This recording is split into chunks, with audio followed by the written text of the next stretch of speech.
Hey, this is Marty McNair, and I'm excited today. I'm Marty McNair from the KOBY Blueprint.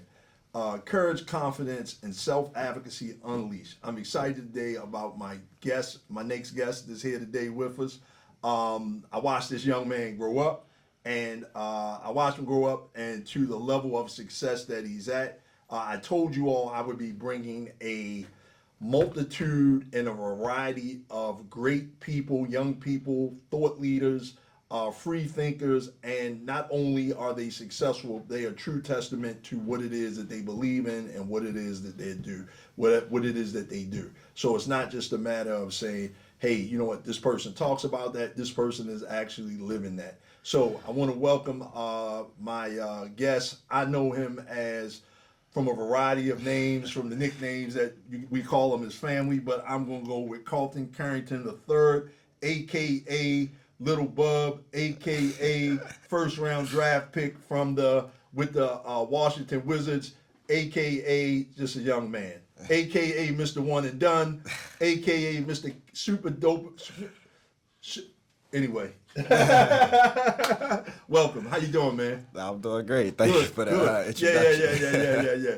Well, yeah, the AKA was supercalifragisticexpialidocious. You be such a dope guy, right? Right. All right. So, hey, Bub, man, welcome to the show. Man, this is ideal because you made it look easy. You know, you're at the next level. You know, you went to McDonough, and you went from McDonough to transfer to St. Francis. You chose Pitt to go to school, and man, you know, you got it done, man. You were one and done, and the main thing is you made it look easy, right? But in reality, we all know that that you may be that small percentage of people that really can do that or have done that, right? So one of the things that our listeners are high schoolers, right? Mm-hmm. That's probably thinking how easy you made it, they can do the same thing. So before we get into that, just tell us who you are, you know, beyond my AKAs, right? Right. Tell us who you are, and we'll start there. I mean, like you said, I'm just Bub Carrington now these days. But you know, like you said, I grew up in Baltimore, Maryland, from Baltimore, Maryland, spent all my life there. Like you said, went to McDonough for a lot of my school years, then transferred to St. Francis. Got the opportunity to play college basketball, D1 college basketball at the University of Pittsburgh. Time was cut a little short there, but for good reason. Sure. Like you said, got drafted this June, number 14 in the 2024 NBA draft, and right. To the Washington Wizards, and right. Here we are. Let me ask you this. Can you still believe it, bro? Because me looking at you, like, I still can't believe it. Not saying you didn't have it, but it's just like, wow. You know? Yeah, I definitely still get that feeling sometimes, like, whoa, sure. Like, this is my job now. Like, right. Yeah. Wow, exactly. Oh, that's deep. That's deep. Like, it's for real. Yeah. It ain't for play. So let me ask you this. You know, even in regards to mastering mundane, because that's what this episode is about. When you look at mastering mundane habits, you know, man, most of the time I usually ask, when I'm at a high school speaking or something like that, I always usually ask young people like, hey, you know, and even though this is where I'm going at, right? Like, how many of you all make your bed up every day? Right. Some hands go up. How many of you all say thank you? And I'll just ask like a multitude of questions in regards to. I remember that. Actually. Yeah, right. How many of y'all make your beds? How many put your seatbelt on? All these different things, right? And then you ask, you know, around, and you tell them these are mundane habits or they're habits, and you ask people, well, why do you do these things? Every time somebody, you know, give you something, you say thank you, and you'll get a multitude of questions, of answers, and then, you know, we'll basically, like, I'll tell people, no, these are habits. We create habits. You know, obviously, you know, maybe our families instill good habits in us, all these different things, but we do these things without even thinking, right? You made transitioning from the collegiate level to the professional level look easy. But again, without establishing any type of mundane habits, you know, really that wouldn't have been possible. So what's your thoughts on mundane habits, and what were realistically some of the mundane habits that you had to kind of put in? And before I go there, like, put a pin in that question. When did you know that you had it? When did that button click for you? What age? So I would say literally, I'm 19 now, I would say 19. Really? I would say like right around that time, right around our last college basketball game. like that. We played. We were in the ACC tournament. I watched it. Yep. Yeah. For us, what was it? Final Four against UNC. Sure. And I had a pretty good game that game, and it kind of felt like you said, it felt a little easy. Right. And I was just like, yeah, like after that game, I was like, yeah, I think I could do this at the next level. Wow, that's when it happened. That's like right after that last game. Like Right. in the locker room, I was sick that we lost, but like I was still kind of just thinking to myself, like, I think I got it. You know, Hey, bro, I think I figured it out. You was dropping some effortlessly threes, like, bro, they was just so smooth, bro. I watched that game. But even at the high school level, you know how I think, when as a parent, right, we always think that our kids should always get it. Like, to me, I thought Jordan should have got it at 10 years old because he was always big. Yeah. He was bigger than everybody. He had more power than everybody. But mentally, he still was 10 years old or 12 years old. So, we would go out and play, and I would beat him up every Sunday. We would rumble. He'd play me hard, but when he got back on the court, he was right there back again with his peers from a mental perspective. And when Jordan got it, he was 15 years old, right? So let me ask you this. When did that and we call that the light switch as parents and coaches. Okay. So for you, when did it go off? I would say when you felt it confidently at that level. I would say, you said Jordan got it at 15? Yeah. I would say I got it at 15 as well. Yeah. We were playing 16U EYBL with my Team Mellow team. Yep. We were we were good, but we weren't as probably skilled as a lot of the other EYBL teams, so I kind of had a lot of responsibility on my shoulders. Got it. And I was kind of just told, like, listen, like, if we want to win games, you got to win those games for us. Right. So it was kind of like that switch kind of clicked for me, but it was almost like it had to click for me. Sure. If I wanted to win, if I wanted to be good. Right. So I would definitely say around that 15, 16 age when I just realized, like, no one's going to go get it but yourself. Correct. It's only me stopping me from scoring. You can't think nobody else. Sure. Right. So that's kind of when it clicked for me. Got it. So it clicked for you then, and when did you realize, like, you started getting offers, right? Mm-hmm. Early on. When did you really see again? So I'm sure it was an incremental process in regards to the clicks. Am I right? Yes. Right. 100%. Like nobody just says, hey, like, okay, it's one of these things where Jordan started getting offers in the 9th grade. Maryland showed some interest, which was just showing interest, and then Ohio State did, right? And I'm like, crazy. Wow, crazy. Like, even though it didn't really hold any true value until 11th grade, right? But again, it was still good to know because at least, even if he didn't see it at that time, somebody else saw it. You know what I mean? To say, wow, we have an interest in you, in your potential in a sense. So when was it for you that even at the high school level, the first light bulb went off? When did the second light bulb go off in regards to, like, all right, then, cool, I can see me doing this? I would say I went through that same process as Jordan, honestly. I got kind of recruited early on, but I didn't really get recruited early on. Like, I just got a lot of interest. Sure. D1, but a lot of, like, A10, maybe even, like, some independent schools, stuff like that. So, but it kind of clicked for me. Like, that second one kind of clicked when I first got my first Power 5 offer, and it was actually from Pitt. Mm-hmm. And it was like, that's ACC. They play Duke twice a year. They play UNC. You feel me? It's like it's no hiding. Them lights are bright. So it kind of clicked for me again when it was like, I'm doing it on the highest stage possible, high school wise, and then the highest stage possible, collegiately wise, just reached out to me. Yeah, so it's like, you got to step it up again. Yeah. That same kind of gear that you clicked on for this level, you got to click it on twice. Got it. So that's kind of when it clicked for me again. All right, so this is a interesting question, right? So for you, your dad was a long-time AAU coach in Baltimore City. Mello played under him. Will Barton played on him. So he was very instrumental in a lot of guys' progression to the collegiate level, on to the professional level. Yeah. Did you feel that you were under his shadow any way along the way? I wouldn't necessarily say under his shadow, right? But under his influence from his relationships. Yeah, it was definitely a lot of, like, I was kind of known because he was known. Got it. It definitely, like I said, my whole name was his name. Correct. You feel me? So it's like, you definitely feel that, but I never I feel like a lot of kids kind of would take that the wrong way. I never really took that the wrong way. Right. Because I'm meeting guys like you, I'm meeting like a lot of good coaches. You feel like I was meeting like a lot of people that kind of felt like, fan like people I knew because just he knew him. Right. So I never really looked at it as a bad thing. Sure. And I mean, right. Look at me today. It helped me to where I got today. Absolutely, so absolutely.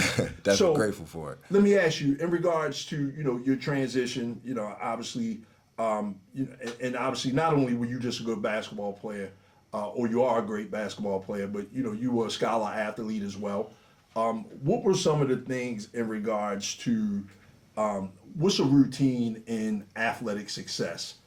Like, not only you just didn't show up to practice, because one thing about people fail, not people fail to realize, but we don't want to emphasize or parlay the message that if you can't qualify for the NCAA academically, you ain't going to the NCAA, right? Yeah, Bottom line, right? It ain't regardless if you're putting up 100 points a game, still, if you can't qualify, you can't qualify.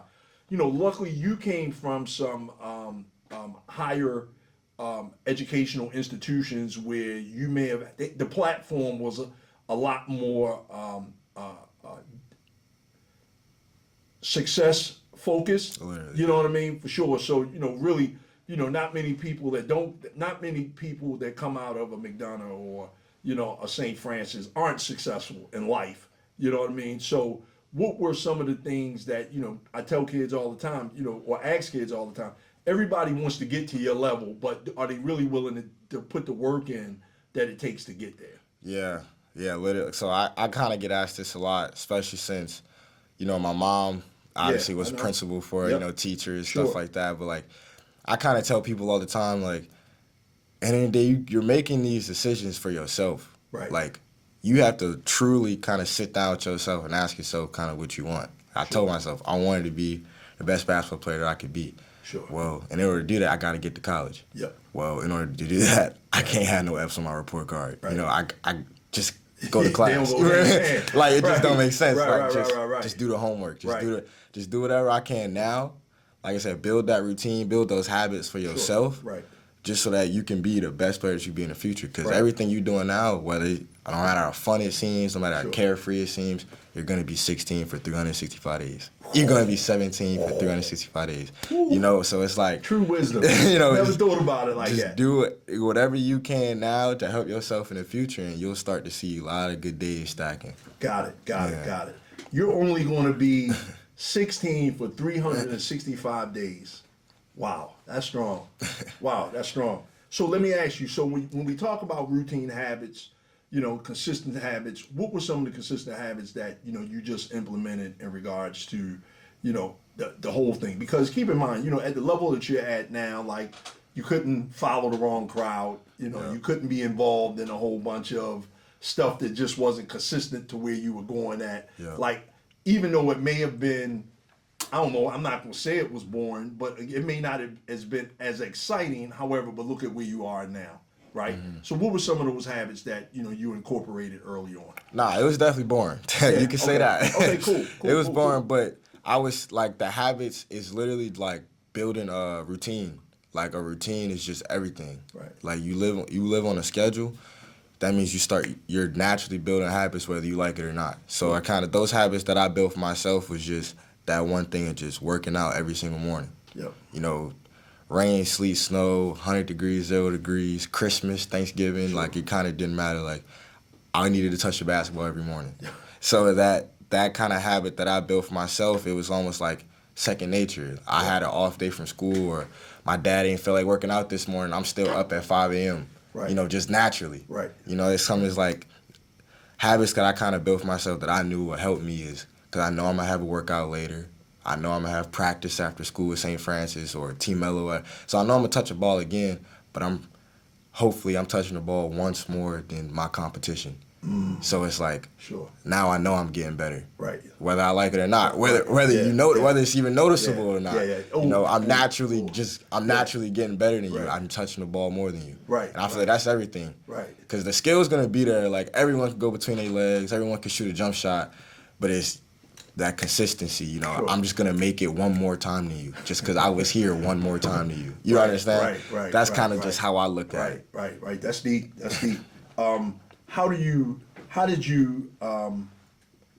obviously you kind of answered the question, but how do you stay mentally engaged while you're doing that? Yeah, because it could definitely get hard. Right. And, right now I could kind of take that route and saying, like, it always comes from within. You got to have that, right. that self-determination. Yeah, but right. honestly, like, it really helps when you got a good support system with you. Sure. Like, I had a village behind me. I had my family. I had guys like you. I got my dad's friends, mom's friends.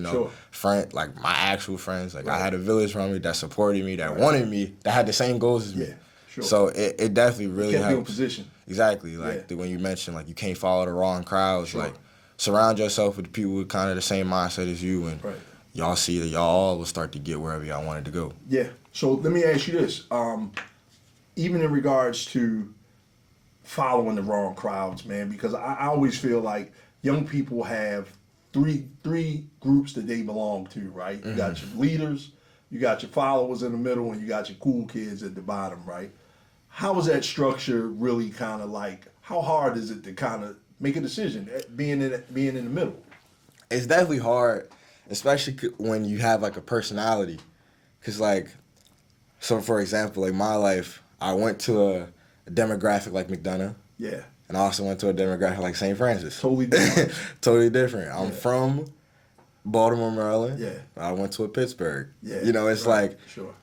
It naturally, like, you'll kind of fit in different crowds just based off who you are, where you're from, what schools you go to. Sure. But I never even looked at it as a leader, follower, cool kid. I looked at it as this is my successful. Like, I'm surrounding myself with successful people because I want to be successful.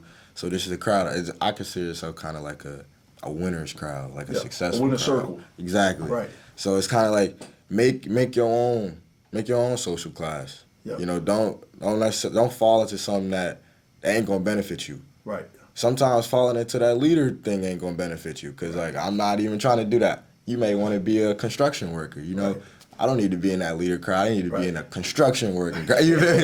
It's like I need like I always, like I was saying earlier, like that high school stuff lasts when you're in high school.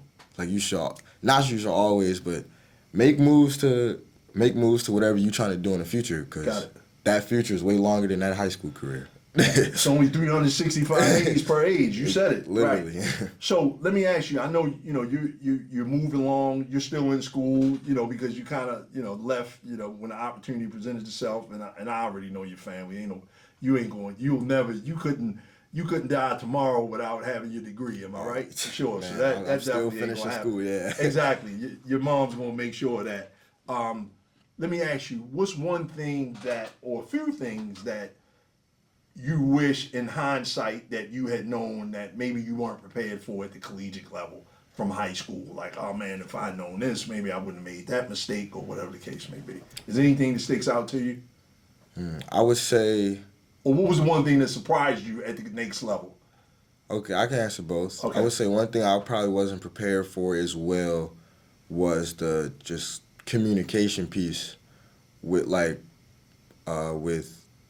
your teams or your teachers or whatever the case may be. Like, when you get to that collegiate level, like they ain't lying. Like you really on your own. Everything is you now. So you can't kind of just not text a teacher back, or you can't not check your email every day. Like that communication piece is kind of very important. It's a level of accountability. Accountability, literally. Yeah, so that's one thing that was my biggest adjustment was the accountability part to the collegiate level, yeah. Got it.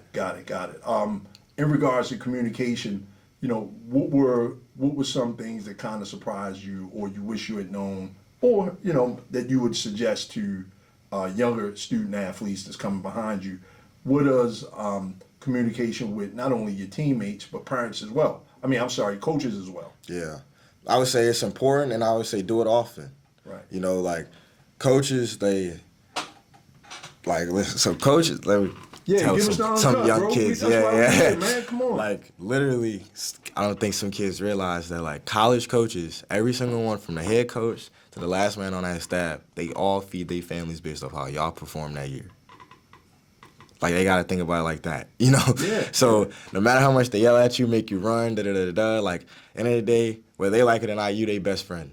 Because they literally, you're feeding their kids. Right. So it's like, communicate with them as much as they communicate with you. Right. Because y'all got to be on the same page. They're trying to help you feed your families in the future. Sure. And you trying to help them feed their families right now. Got it. So it's like, Got it. you know, It's a win-win. It's a win-win. So just in be on the other same words, page. it's a partnership. Literally. Right, but again, what suggestions do you give to young people to establish that partnership conversation or that partnership engagement and communication?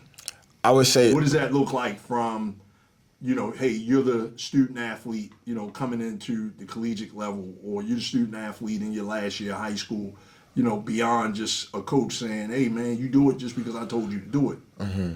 You know, like, what does that look like? I would say just talk, like I said, just be open to talking to them. Right. You know, like, obviously it kind of has to start with that coach. Like, I was fortunate enough to be in a situation where I had a guy like Jeff Capel, you know, coaches like Milan Brown and Jason Capel, where they had no problem talking to me. You know, Coach Capel and Milan Brown, they talk to me every day during my recruiting process. Just simple, how your family doing? Sure. You know, what you do today, you know. Sure. So whenever they try that, don't be, you know, your typical kid and Give one them word one-liner. response or not text back. Yeah, of you know, course, like, of course. be open, be an adult, kind of take accountability in that communication piece and text them back. Call them. Right. You know, they call you, you know, call them sometimes. Sure. You feel me? Sure. Because at the end of the day, they're going to build that trust. You're going to build that partnership. And all in all, you're just going to have a better college career. Right. But even in regards to that, when you look at, when you talk about building that communication or that level of accountability, those come from mundane habits. Yeah. So speak to that for me as well. It started at a young age. You start with for me at least, it was I kind of had a good household. Sure. That just taught me those manners at a young age. You know, right. adult talks to you, talk back. Yeah, you know, of it's course, simple as of that. course. Or don't be apprehensive about talking to an adult. Don't be Or apprehensive. expressing yourself, because self-advocacy is key when it comes to that. I think that really when you talk to parents, you know, I tell parents all the time that, you know, we need to plant these seeds of self-advocacy early on, because that's what I felt as though I should have did with Jordan. Because, you know, as a you know, you can always tell parents at the AAU level that your voice is really going to diminish the older your child gets. Literally. You know, like, ain't no high school coach ain't going to have you running up on them voicing your opinion. Not at all. And beyond the recruitment table at the collegiate level, probably ain't gonna happen again. You know what I mean? It won't. It won't. Exactly. Literally, it will Exactly. not. So again, you have to give. You know, we have to, and that's our goal here with the KOBY curriculum, and especially with the KOBY podcast, is to give young people a voice where you got to speak up for yourself and speak up for what you want. You may not always get it with a coach, but at least you have to have the confidence level to speak up and speak these things into. And the maturity part. And speak to that, please. Yeah, it's the maturity part, you know, in saying, like, I might not like how coach is playing me here or whatever the case, and you're not attacking them. Right. Yo, this coach is dumb. This coach don't know what he's doing. He's not playing me. You're not Sure. crying to your parents about it. of Go course. ahead. Your parents ain't there. Right. Go talk to your coach about it. Exactly. Coach, you playing me here. I'm getting spot minutes here, this, that, and there. I want to know how I can improve this. You know, come to it with a solution. Don't come to a problem with another problem. Got it. You know, that's where a lot of kids don't have that communication piece, that maturity piece. Right. And another thing I want to say about the kind of communication is, let's just speak for basketball players, right? I'm a basketball player. At the highest level in basketball, it's the NBA, a player-driven league, as in your voice matters more than a coach's half the time. You know, it's a player-driven league. So at the end of the day, you don't have that voice or you don't know how to use that voice effectively, you just won't be in that league. You got to know how to talk. Like, I'm in the NBA right now. I'm on a podcast. Right. Right? I got to use my voice. I got to know how to talk. Sure. I got to know how to be in environments like this. Of course. You know, so train for that now. I trained for that at a very young age. You know, Sure. just having conversations, know how to talk, know how to look people in their eyes when they talking, you know. Sure. And they like, you say you want to be a basketball player, you say you want to be the best you can do, you got to be a complete basketball player. You can't just put it in a hoop. Got it. You know, you got to do everything that comes on, because the media is like 70% of it, whether you like it or not. Sure. After practice, after games, you talking to somebody. Right. You got to know how to use that voice. Okay, so since we got you there, like, how, when you talk about media, you know, let's talk about social media. Like the do's and the don'ts. Yeah, the do. I mean, Let's talk about the don'ts. the don'ts is pretty obvious. Yeah, You know, it's just of course. the don'ts is don't do anything stupid. Sure, Don't do anything. Don't do anything that would embarrass your parents the next day, right? Literally, and one or thing. your family. And I don't even know if I can say it's the way they are FBI agents, but Right. the NBA, man, they will find it. Sure. They will find it. course. So Of don't course. please trust me. Of course. The Of spam course. accounts, they know how to find them. They know how to get into them. Oh, wow. They know how to. And man, So that third account, that third Instagram account I got, they watch it, they can have access to that. Oh man, they got that yesterday. Yeah. They got. Yeah. No, trust me. Right. The Instagram, the social media is good to get your name out there. Sure. Don't drown yourself in it. Yep. You know, because at the end of the day, you live in the real world. You don't live on social media. Yep. So, you know, get your name out there, you know, but, you know, connect with friends. But at the end of the day, that's something on your phone. You don't live on your phone. Got it. You know. Got it. Totally agree. So totally you agree. gotta know how to have that balance. Totally agree. As we wrap up, man, thanks for joining us, man. How do we get in touch with you? I mean, how can we follow you? Besides, if we can't come to a game, you know what I mean? You know, what does that look like? I do have Instagram. I don't have any other social medias. Sure. But Okay. you can follow me at no IG Bub. No IG or ID. G. No IG. IG Bub. Yes, sir. Got it. Okay. Any final words you want to give to anybody coming behind you? You know, like I said at the beginning, at the top of this, you made it look easy, man. You know what I mean? However, you know, easy with mundane habits, easy with a strong work ethic. You know what I mean? Easy with good communication skills, easy with good self-advocacy, and most importantly, easy with a realistic level of accountable maturity. Am I right? Yes. Got it. Man, thank you, little Bub. No IG Bub, right? Yes, sir. Man, that's you on Instagram. I want to thank everybody again, man. To watch this full episode, go to the Jordan McNair Foundation channel on YouTube, and hopefully we'll have a KOBY curriculum coming to your school soon. Let's continue to give our athletes a voice, and we do that by the KOBY curriculum and the KOBY Blueprint Podcast, where we promote courage, confidence, and self-advocacy unleashed. Everybody, I'm Marty McNair. I'm signing out. Thank you.